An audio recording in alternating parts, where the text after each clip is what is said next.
afternoon, good evening, wherever you may be on this big, beautiful planet we call home. And welcome to the Drinks and Dave Show. Hello, Dave. How are you? Hey, Dave. How's it going? Hey, Dave, your mic is cutting in and out. I thought we got that all fixed. Well, I think, is it better now? Probably had to do with the music. Because I was just rocking. You were So how was your vacation? You know what? I want to say I'm really upset about something, Dave. What's that? That transportation Star Trek style has not come through yet because Oh, you're you mean transporters and you're stuff? having a great vacation, and then you got to sit your butt on that airplane, and it just destroys your butt's sweating, your arms are like this, and it's just like Yeah, you but could go from vacation to your bed, Get well, that yeah, good that opens up a whole nother conversation, which we don't think we can talk about, but that's not beside your the bed. point. So, what are you drinking tonight? You know what? I had to apologize to our guest already. I was going to do coffee out of respect, but then I thought, well, in 20 minutes, I'm going to be drinking. Yes, I know. You got the coffee. That I'd be drinking cold coffee. So tonight we're doing Compass Box, Flamin' Heart.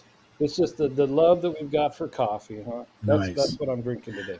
Well, I am having a nice anniversary, 1964 anniversary series Padron, and a nice cup of dark roast coffee because real men drink dark roast. But Greg will tell us that. But let's welcome everybody first. So far we have you, me, and Tiger Lily. Hey, welcome everybody. So hopefully people will be coming back. So tell us a little bit about your vacation. Did you have a good idea? A good time overall? Yeah, I mean, so we've been to Hawaii, but we've never been to Kauai. We went to Kauai this time. Totally different vibe. We've been to Maui the other two times, and I have to, everywhere we went, they said, "What do you like better?" And I think if we went back again, it would probably be Maui. My wife's trying to talk to me into Kauai again. What's weird? It is green. It's gorgeous, but more than half the roads, when you're driving down, you see grass. They got grass, shoulder high, way up above the roads, and you're looking around, and unless you see the mountains, you're looking at grass. So that was a little bit odd, but we saw beautiful things. Well, there's probably things that are hidden in the grass that certain people there probably don't want anybody else to see, like certain types of flora and fauna that may not be legal in the state of Hawaii. And I just realized something, that the 5 people that are here, the reason why it's showing this way is we've got some people at your channel, some people at my channel, but I know that Tig Lily is excited because this person, I know from a fact, and Greg, you'll like this when you come in, is she drinks at least 7 pots of coffee a day. So that will be really, really good. You may be able to retire just on her buying stuff for you. And without further ado, what do you say, Dave? Do you want to bring in our? Is there somebody at the door, Dave? Let me check and see if there's somebody at the door. Hey. Thanks for letting me in. My God, I've been outside banging on the door.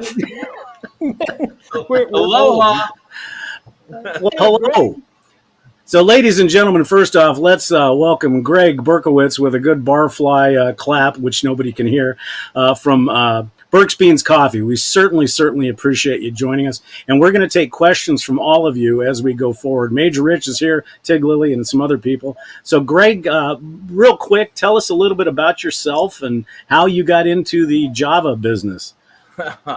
That's a big question. I got in by accident. It wasn't on purpose. I started this company with my wife about 3 years ago, right at the pandemic, and I like to get into hobbies. I want to get involved in things, and one of the things that I used to love doing is I still do smoking meats. And everyone's like, "Oh, Greg, you got to go open a restaurant." I'm like, "Hell no."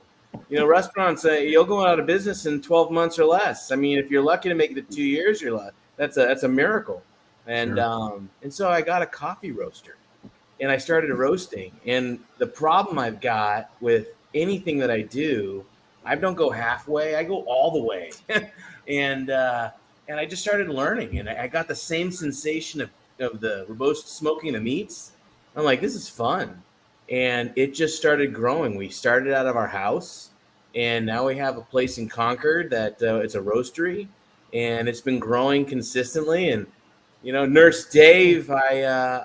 He found me on social media. I do a lot of content, and I do a lot of live coffee roasting, so people can learn and be a part of the process. And we Yeah. wanted to bring, yeah, Let me tell them a little bit about this. So, the kids were into the TikToks, right?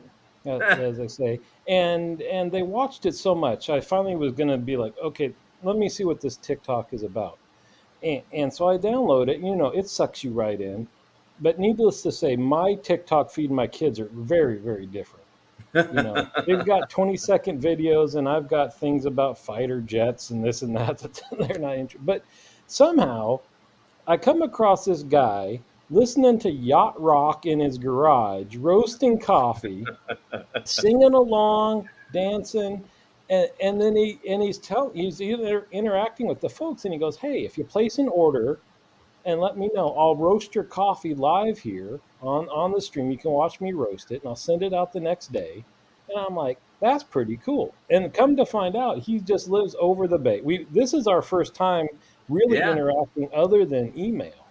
Oh, But wow. I thought that's pretty cool that he's reaching out and really trying to interact with his customers. Well, and let me be the voice of reason here. He said a couple of things right out of the gate that I remember. He says, "I love to get into hobbies." There's one. Two, I go all in on my hobbies. There's two. Well, one thing I want you to think of, Greg, in the future is think of something called the Central Enablement Center. And if you come visit us over on the Shaving Cadre, you'll see that most of us, all 800 members, when we get into a hobby, we go in full bore. And when you said smoking meats, I know somebody just went, "Hey," and the coffee, "Hey." So this is like kismet, I think. It definitely is, and it was almost to the point I was going to say. Dave and I have never met, but we were almost on vacation together. We were off by a week at the same I place. saw that. Yeah. Yeah, Greg was in Kauai just before we went.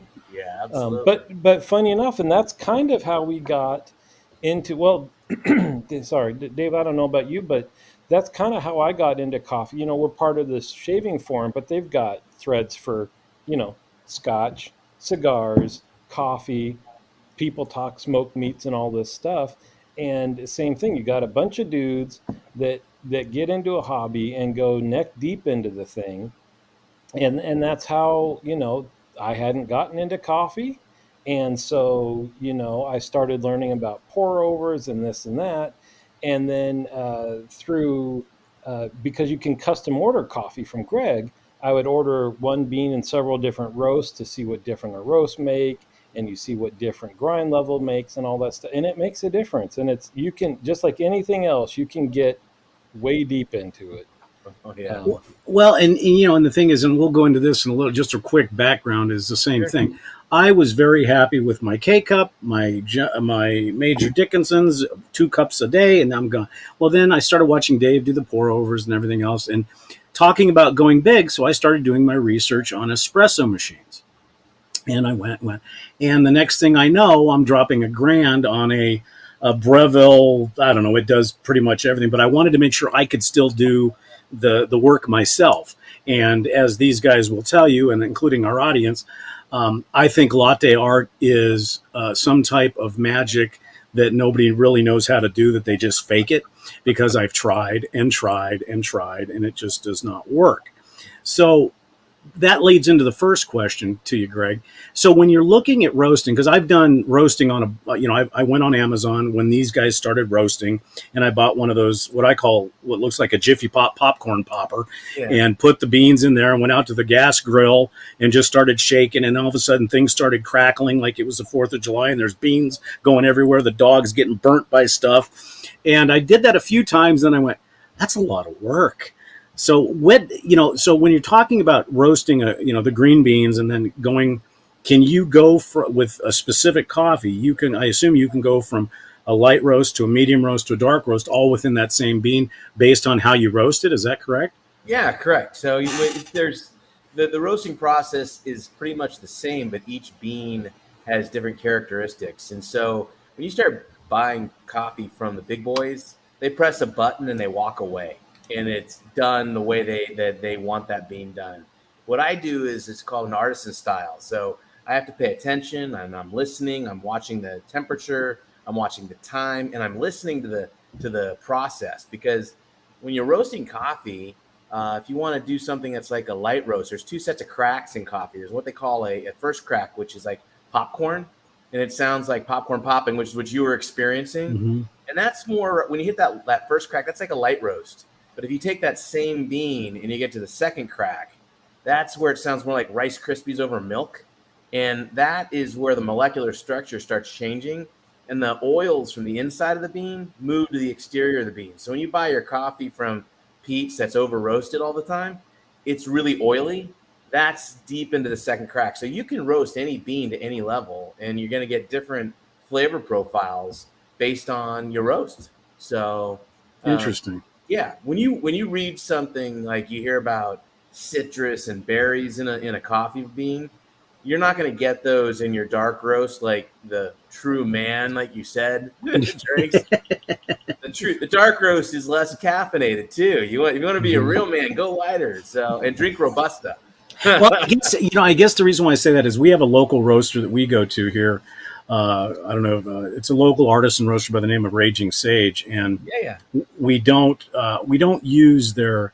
It's a darker roast that we use for like the espresso machine, but like regular coffee and stuff like that. But being in the shaving part where I know the notes of soaps and fragrances and stuff like that.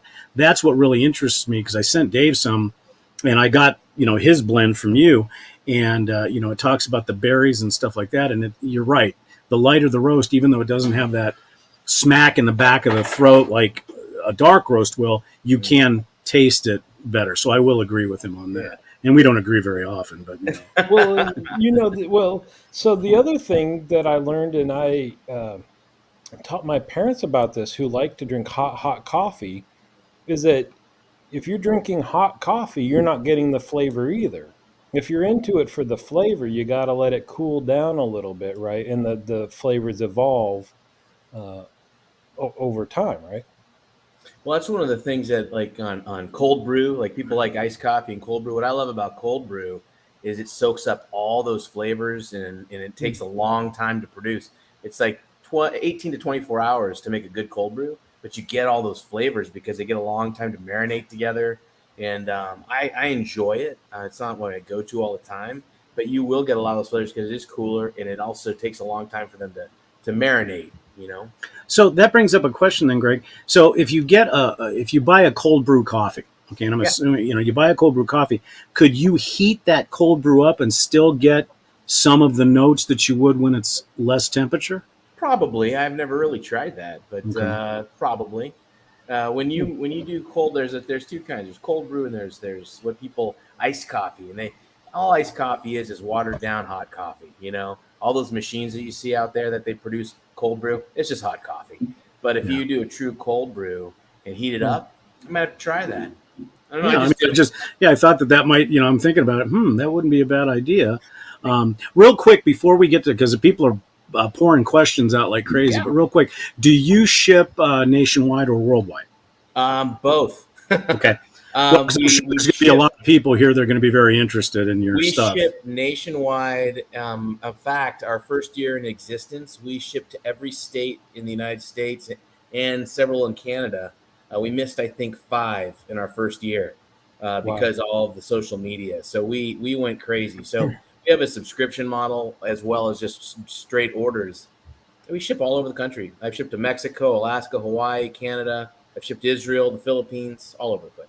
Now, do you source, because I assume that, to get the flavor profiles that you want in a specific coffee or whatever you're working on, do you source from all over the world as well? And does that, mean that you're traveling or?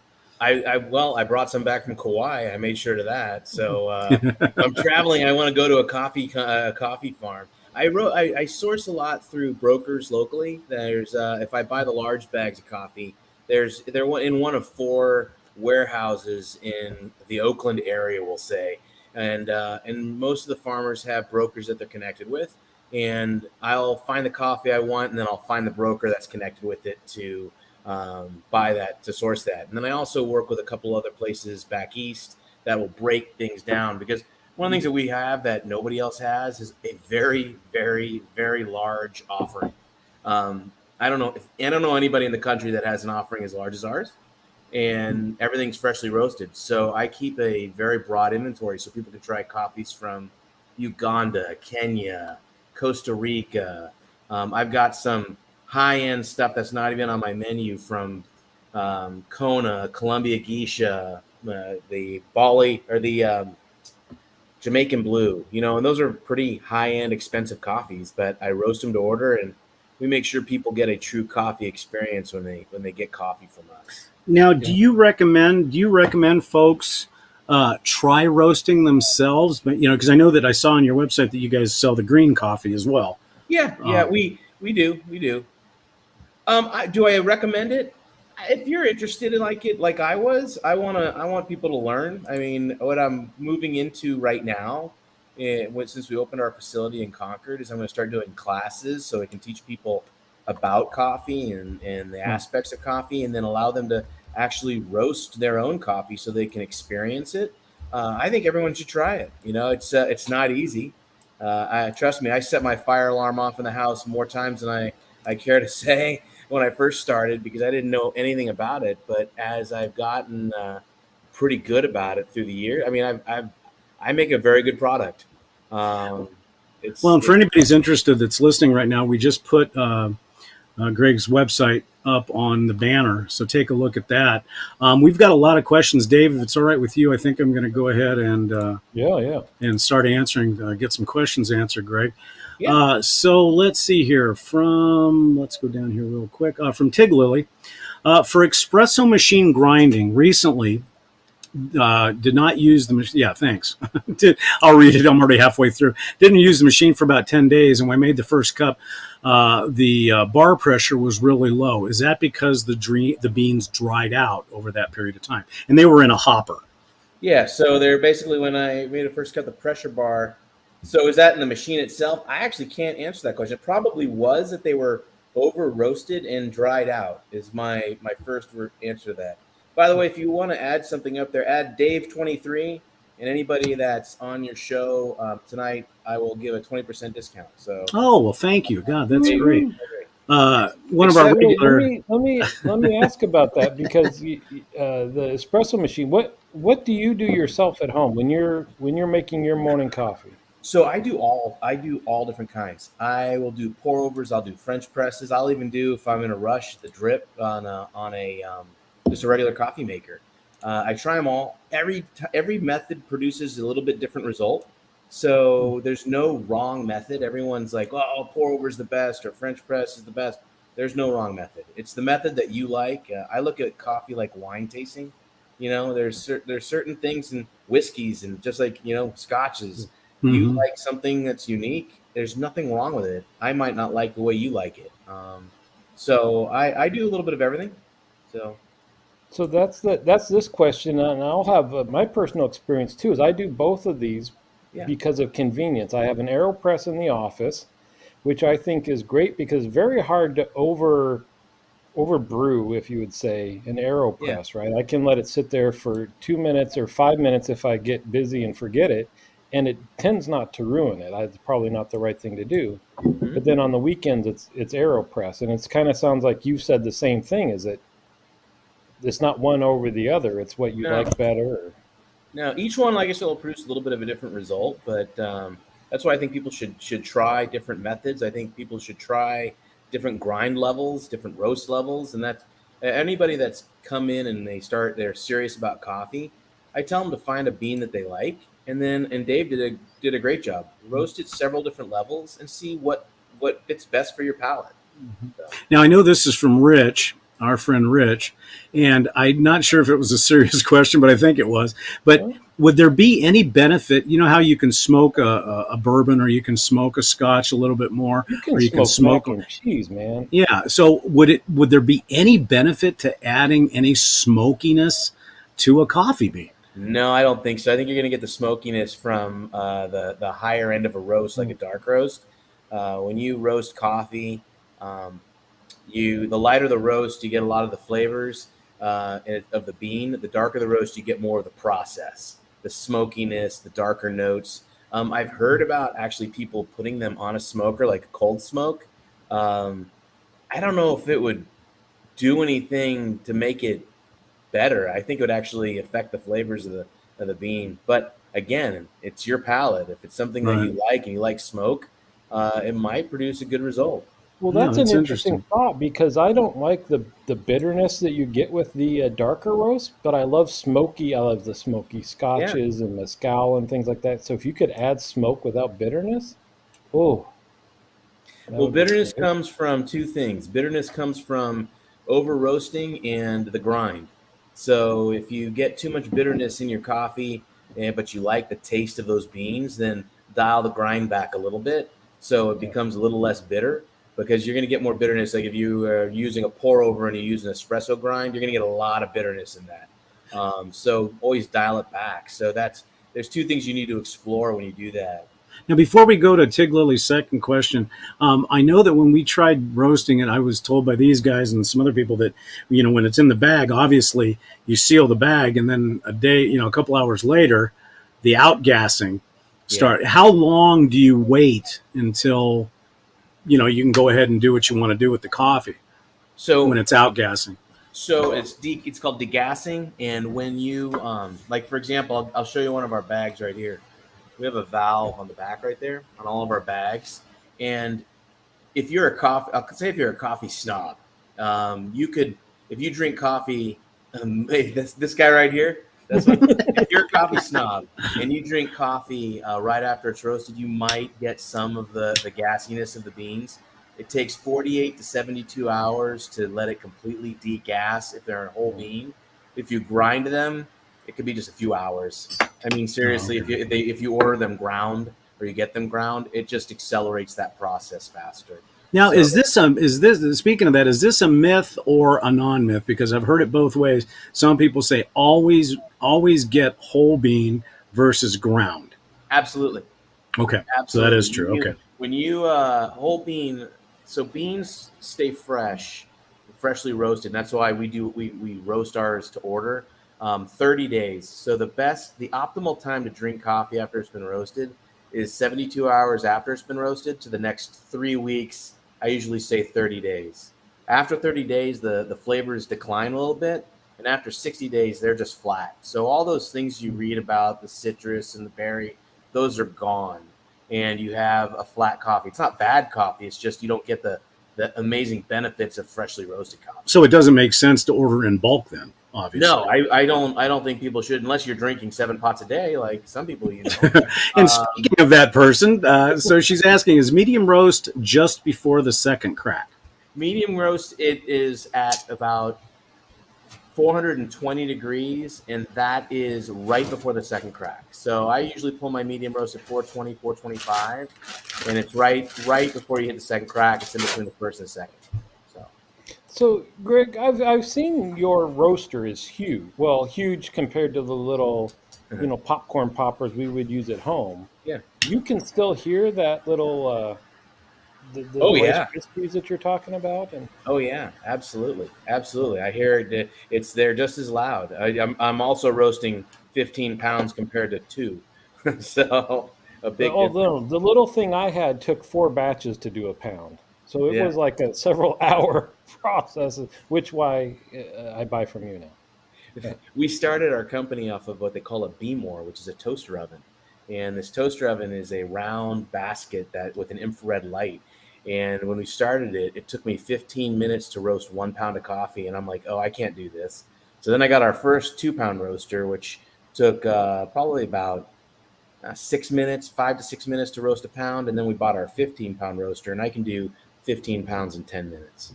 So Wow. it's amazing. Do I sell Wait, green? wait. Well, Uh, you can do it in what how long did you say?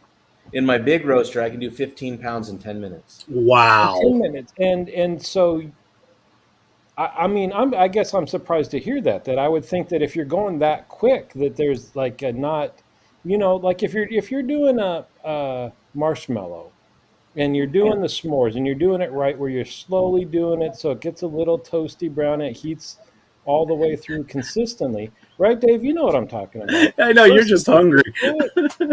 You put it in the fire too close and it gets crispy on the outside and the inside is still hard as heck.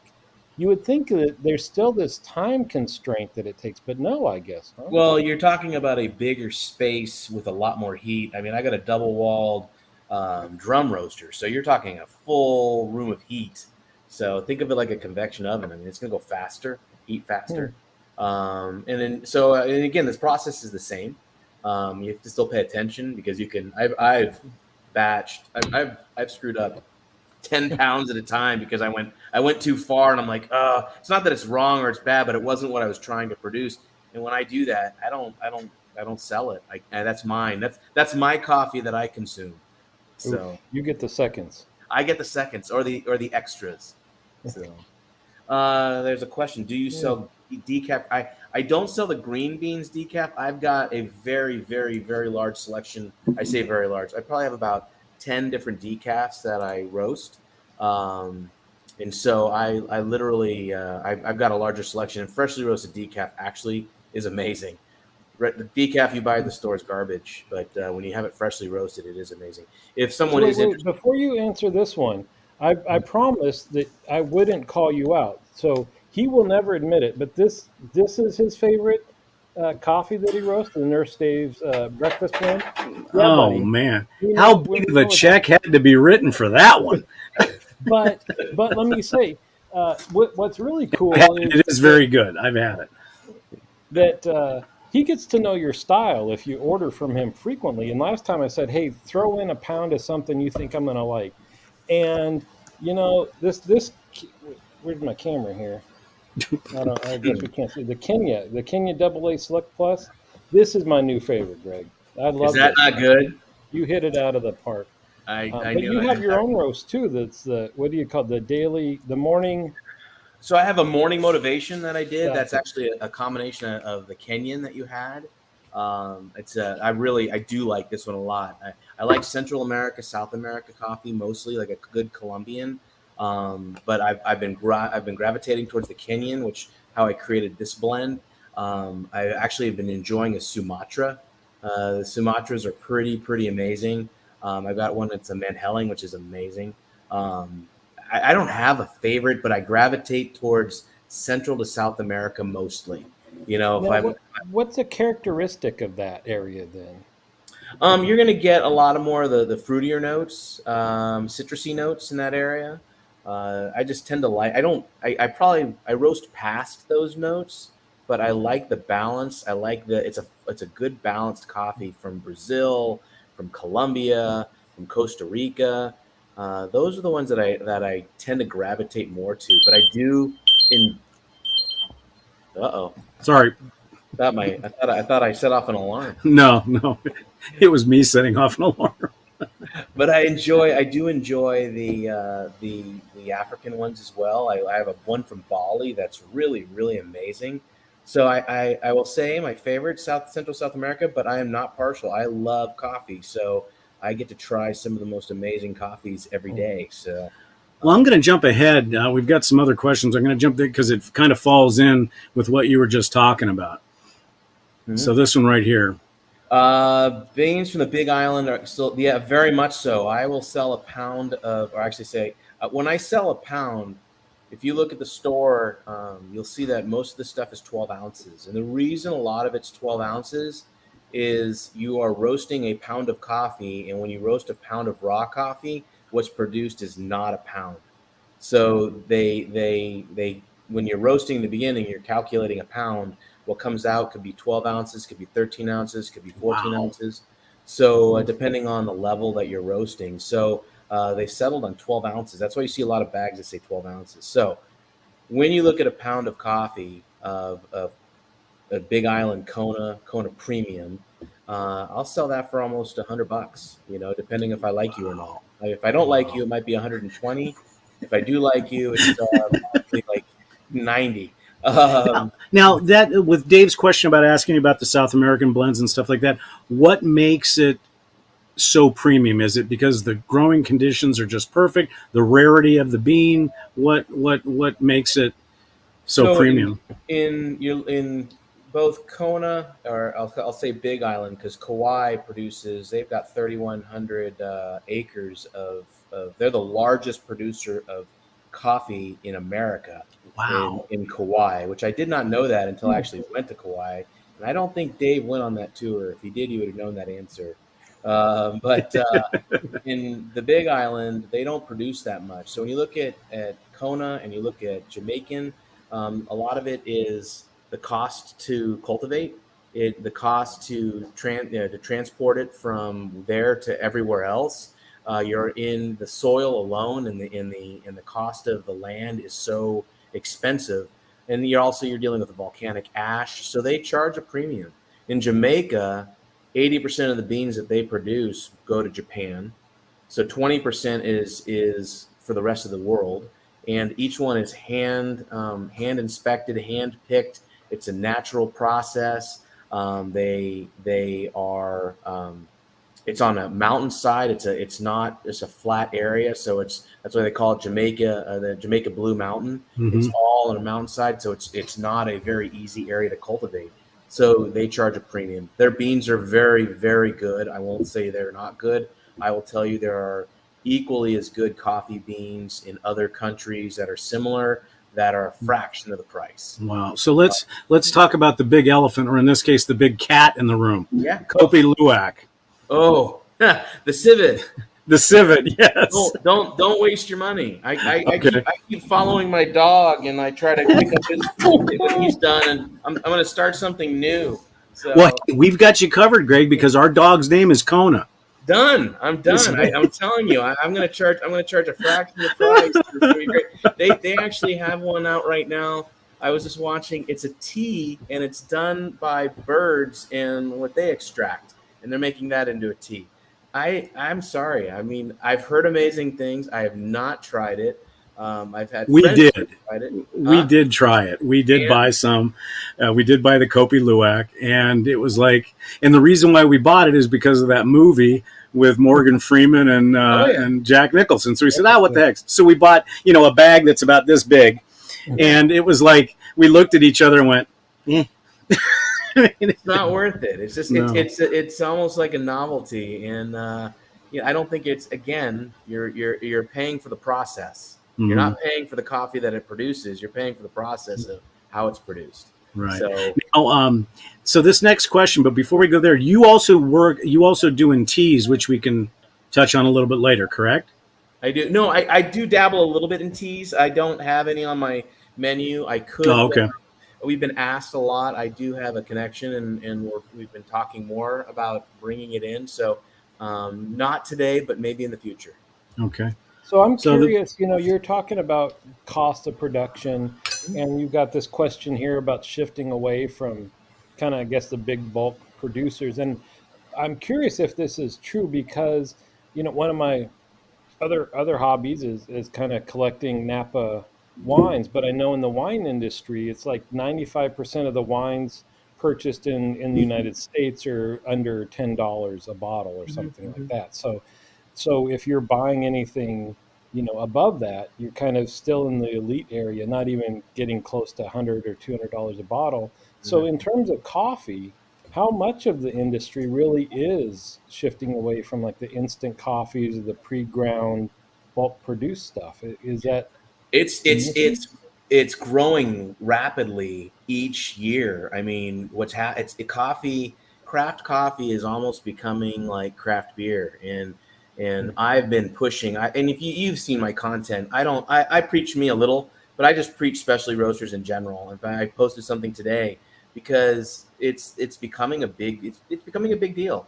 A lot of people are tired of Starbucks and the Pete's and the chains, and they like it, but everybody that drinks it, I tell them, just accept that you are going to a fast food coffee chain. That's all it right. is, and it's okay.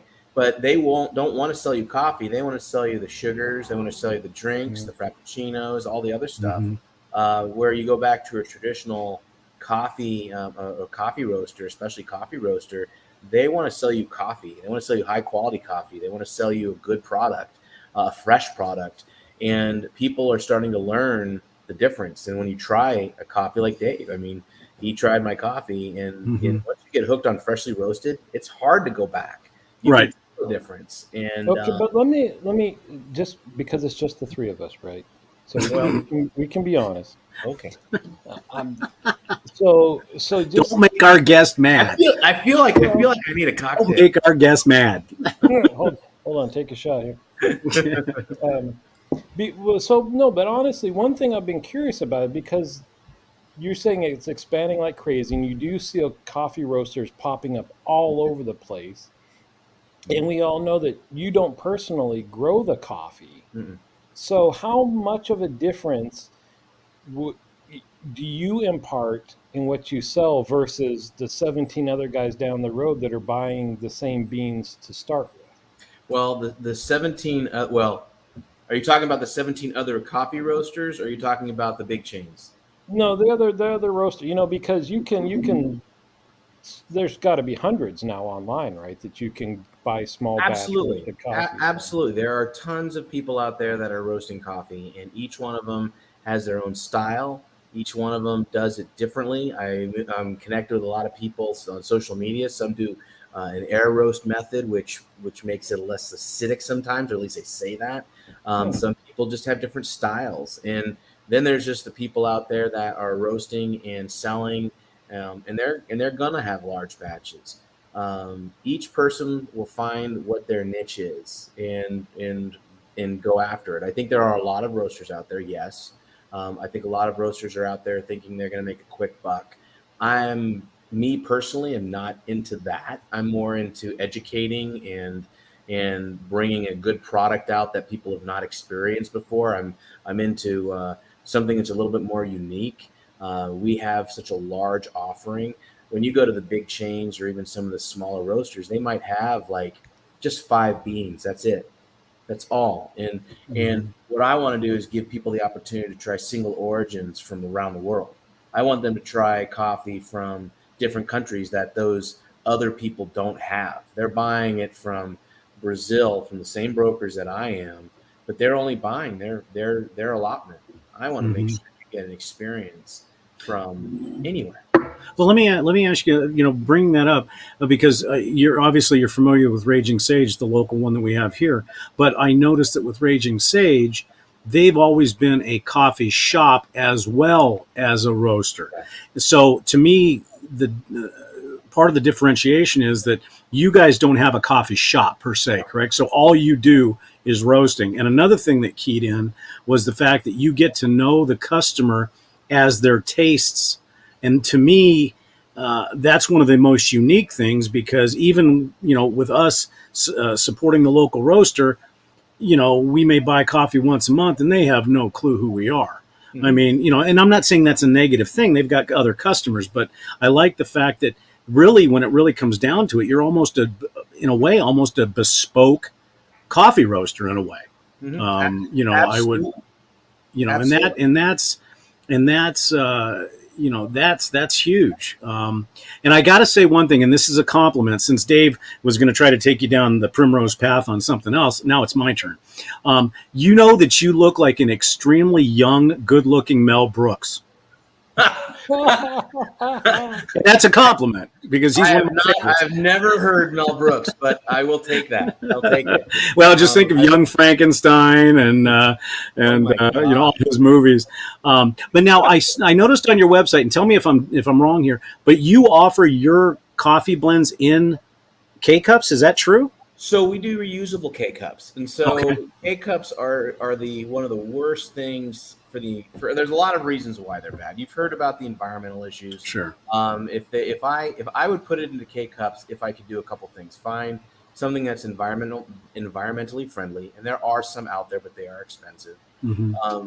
We preach freshness, and the stuff you get in the K cups are the oldest coffee in the market. Period, and they usually use lesser quality beans in those K cups. So you're not Okay. getting high quality beans in the K cup. So that's why we offer the reusables. We tell people take that extra step. You're going to have a better experience. I get the process. The process is easy. You should still do the process, but don't use freshly roasted coffee in reusable K cups or Okay. reusable. That's a Um, good. That's a really good thing. Dave has a question here for you, Greg. Yes, Dave, on the grind recommendation, anything that's a burr grinder. I actually have the burr, their commercial burr grinders. Get burr grinders. Do not get blade grinders. When you grind your coffee, you want to have consistency throughout the grind. Blade grinders are not going to give you the consistency, so you're going to have inconsistent cups of coffee over and over. So buy a burr grinder. Cuisinart makes one if you want something that's cheap. I sell some high-end ones from Fellow that are designed for pour overs and espresso, called the Opus. They're excellent, but they are pricey, and I highly recommend investing in a good grinder. But stay away I from. say you get the Ode because it's sexy as heck. I do And have when the you're talking about, you know, uh, experience, sexy's part of it. Yes, yes. I have. You've seen some of my pictures on my videos on social media. I have the Ode. I have the Fellows pour over kettle. Yep. That's great. It holds the temperature for an hour, so you can do some good pour overs consistently. Just have fun with it. You want to geek out. I have the stuff to let you geek out. So Espresso milkshake. It sounds That'd be actually good. really, really good. that actually Yeah. sounds really good. I did just try a. I created. I did. Everyone's the new thing isn't the espresso milkshake. The new thing is olive oil in your coffee. Oh, They I mean, I've heard of butter I because saw I've you been do on that. keto, and on keto they say put butter in it, put butter in it. Starbucks has what they call the alietto that they started because in Italy they put a teaspoon of extra virgin olive oil, and Starbucks has absolutely killed that whole thought. It's disgusting. So, um, Well, a quick story about Starbucks. They came back in winter of, this must have been 2020, 2021. They came out with a juniper latte. And okay, it was tremendous if you're into juniper. But the yeah, bad part about it, like you said, with these big companies, they listen to feedback and costs. And everybody says, why do I want my coffee to taste like I just gnawed on a pine tree? So that was the end of it. I like pine trees. I do too. In fact, I went as far, and a certain person here knows this. I went to every single Starbucks in Southern Arizona to buy their juniper syrup so I could make it myself. I All right. mean, and yeah, so it's yeah. Well, I have not tried an espresso milkshake. That does sound delicious. I actually have Well, it's kind of like a what is it, affogato, where it's espresso on ice affogato. cream. Yeah, they Yeah, pour an espresso over the vanilla yeah. ice cream. It's just a quart of that. And also, P Beat says you also look like the Detroit Tigers' Alkaline. Okay, I haven't heard that one either. I've heard John Ritter. Oh, there you go. I didn't even think about that one. Well, no one knows who he is anymore. Well, yeah. So here's another good question for you, Greg. Does your business model allow you to branch out more in terms of variety versus a bigger group that must allocate a certain percentage to one kind of meat? So, my business model allows me to add variety, and I have very good relationships with the people that I buy a lot of my bulk beans. So I buy a lot of bulk beans in like my Colombian, my Brazilian, Bali, Kenya, Sumatra, that the stuff I use in my blends. But I will tell you, I am starting to feel a little pressure on the breadth because I buy smaller quantities of the other items, and it's not that it's because of my business model. I think it's just because of the pressures economically on a lot of the people sourcing. I'm starting to see that it's harder for me to get some of the beans that I was usually getting very easily. So Mm. there is some economic pressure right now. I think it'll get fixed, but it's still affecting. Now, in your opinion, based on that, are you seeing, because I know obviously from what you said, you're very environmentally conscious. Are you seeing that the environment is also creating issues, whether it be weather, and I know that's a can of worms in itself, but whether it be weather or other environmental concerns that are limiting the growers and what they can produce on an annual basis, or There was some weather issues last year on the last year's crops, especially in Brazil. There was lack of water and drought that did affect a lot of the coffees. So you're going to see a lot of that impact over now. But a lot of the coffees that come out of Brazil are Arabica beans. They need a lot of the water and that tropical moisture. You'll start seeing probably more Robusta coffees, which are a little bit more denser, a little bit more hardier and drought resistant. So you'll see things like that. So that's some of it. That's not all of it. I think a lot of it has to do with a lot of the we'll say it, the result of what we went through the last couple of years of the pandemic. Now, one thing that I'm sure you've heard this, and I know Dave and I have heard this, but you once you become, it seems like you go through levels. You go through, okay, I drink Folgers, then I drink something else, and I drink this, and then it seems like there's a cliff that you jump off of, and you look back at the Folgers, and you look back and say, I will never see you again. I am a coffee snob now. So what happens is when you're talking to somebody and they say, what kind of coffee you like? And they'll say Colombian, everybody's brain immediately goes to Folgers. But is there any truth to the fact that Colombian coffee is any less good, so to speak, than any other coffee? Not at all. Colombian coffee. I'll tell you, I've got coffees from every country and each one produces something uniquely good. So you just got to find the one that works the best for you. So, but Colombian is a very good coffee. Yeah. So. I'm gonna comment on this question, then you can answer the actual question. I'll say if you're interested in anything that Greg's talked about, he is excellent at responsiveness. If you shoot out an email, you mentioned once that you have things that are not on your website because they're pretty premium and they're expensive, and you can just ask for that list and you'll send it out to anybody. Absolutely. But you mentioned you bought Kona coffee when you were there. How can PB get in on that? Well, I didn't buy Kona while I was there. I bought Kauai coffee. I have some from Kauai, which actually was very, very good. I tried their coffee. I actually spoke to the general manager there. I'm very impressed with his outfit, but his coffee's outstanding. And if you want some of that, all you got to do is send me a message. You can throw my email up here. It's greg@berksbeans.com. And You got that, Dave? Yep. You send me an email. I usually respond pretty fast.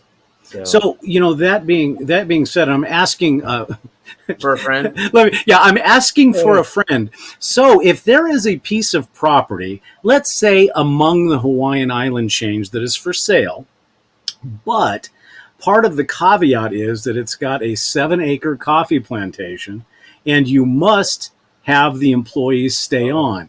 Is that something worth looking at for a friend? I'm asking. I don't know if I want to. I don't know. I think I would work. I want to visit. I would run. Okay. Growing coffee is not as. It doesn't seem as enjoyable as roasting the coffee. Right. It's a lot of work. I mean, it's and if you have one bad crop with 7 acres, you're in trouble. So I felt it was kind of a one of those let me think about that moment. I have a friend who's in the mainland, and she and I just all through social media, and she wants to get into the coffee. She has plants, and then she's getting into the coffee business, but they had to cut them down. They had to cut them down to let them regrow. Well, that's going to take another year to 2 to 3 years to produce the beans that you need. So I would stay away unless you really want to go through the labor of love. So. Well, okay, now that brings up another question. Do you find, can people grow? Can they grow? Do you find home growers and home roasters, just, small little people that do it for themselves? Not at all, huh? No. So what you very rarely, there's a band around the globe, and it's around the equator, and it's 22 degrees south and 22 degrees north of the globe, of the equator. And that is the coffee band. And anything in that band that's where you grow coffee. So that's why you don't see coffee in Canada. You don't see coffee in Russia, but that it's slowly becoming 22 to 23 degrees. So there's 2 regions. Uh-oh. Did we lose you, Greg? And this is a question. Let's see if oh, there you go. You're back, kind of. 2 states. One of them, but what's the other one? Hold on, Greg. We got you. Okay, Greg. I think you're back. There was some latency issues. Oop, did I lose you guys? Yeah, we lost you when you start talking about the expansion of the area where you can grow it. Oh, so there's 22 degrees around, or 20 degrees around the globe, or I should say the equator, north and south. That's the band of the coffee region. and it's slowly getting to be 22 to 23 degrees. And that's now allowed 2 states in the United States to grow coffee. One of them, but do you know what the other one is? States they can So grow coffee. so one of them I assume is California. California is the second state, and of course, Hawaii is the other one. From Okay. Santa Barbara down to San Diego, they've now been able to grow coffee because of the climate change, and it's slowly becoming a little further north on that coffee band, and it's become one of the most expensive coffees you can get your hands on. Wow. So we can see Juan Nurse Dave pretty soon with his own Well, grow it's down in got to be the most California. expensive because of the labor costs, right? You Sure. got to pay California Labor, to land, pick that stuff. absolutely. A lot of Well, so- people that have land, they've actually contracted out to let people grow the beans on their property, but they don't do the work. So it sounds a lot because it's a lot like wine. Then you've got that region around the world, because just south of us in the Sonoyta Patagonia area of Arizona, they produce some amazing wines. But if you take that latitude and longitude and go across the globe, it seems like it's in that same type of region. So coffee works the same way. Absolutely. Well, and I was going to say the same thing. I'd be perfectly happy if they rip up all those terrible wine vines that they've got in Southern California and replant it with coffee. I'm fine with that. We're getting close to One an snub talking. We have our likes. I want to mention before we start wrapping up, remind everybody that we are broadcasting on Dave's shaving channel, my shaving channel, just until we get enough members of Drinks and Dave's, our own YouTube channel for the show. So please, if you like this, go subscribe there so we can switch over the conversation to that. And here's another question: is fair trade a key indicator? I think this is kind of a controversial. No, actually, fair trade is something that I do pay attention to. A lot of people look at fair trade and fair. They go to there's different designations in coffee, like organic, for example. I don't pay attention to organic as much, believe it or not, because a lot of the coffees are organic, even though they don't say it. Because a lot of the countries that it comes from, they're very poor. They can't pay for the certification or the chemicals, but they can't call it organic unless you go through the process. So believe it or not, a lot of non-organic, or when it doesn't say organic coffee, is organic. I don't pay attention to organic as much, because it's kind of I won't call it a scam, but you got to pay for it to get that label. Fair trade is very important to me. You want to make sure people are getting paid fairly for their product, that they're getting paid to cultivate, to grow. You don't want the people you don't want sweatshops for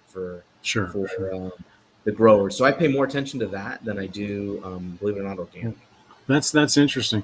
One thing we want to say to our audience too is make sure you go over to Greg's website. It's an amazing website there. You can spend hours on it. He's got great merchandise and everything else. And we'll, as Dave said, both of these are live streamed on Barber Dave Shaves and Such and Nurse Dave's Shaving World, and then will be posted on our Drinks and Dave's channel. And we'll include the links, Thank you. Including Greg's email to his stuff in here. And I, for one, Greg, cannot thank you enough.